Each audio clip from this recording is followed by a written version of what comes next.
Power star Pawan Kalyan, Trivikram Srinivas combination లో అత్తారింటికి దారేది వంటి hit cinema వచ్చిన సంగతి తెలిసిందే. ఆ సినిమాను BVSN ప్రసాద్ నిర్మించారు. ఇక ఆ సినిమా రిలీజ్ అయి బాక్స్ ఆఫీస్ దగ్గర కాసుల వర్షం కురిపించిన హీరో పవన్ కు ఇవ్వాల్సిన మొత్తం పారితోషికం ఇవ్వలేదు నిర్మాత. దీనిపై అప్పట్లో యంగ్ టైగర్ NTR తో ప్రసాద్ నాన్నకు ప్రేమతో సినిమా నిర్మిస్తున్న సమయంలో తనకు ఇంకా రావాల్సిన మొత్తం రాలేదని ఫిలిం ఛాంబర్ కెళ్లి నిర్మాతపై కంప్లైంట్ ఇచ్చాడు కూడా. అది జరిగి ఏడాది కావస్తుంది. ఆ లొల్లిపై ఇప్పుడు క్లారిటీ ఇచ్చారు BVSN ప్రసాద్.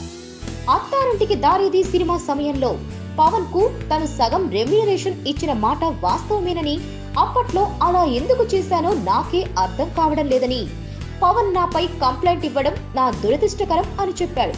అయితే ఈ విషయంలో పవన్ నన్ను ఇబ్బంది పట్టలేదు, కానీ నేను నాన్నకు ప్రేమతో చేస్తున్న సమయంలో అలా జరగడం బాధనిపించింది అని చెప్పాడు.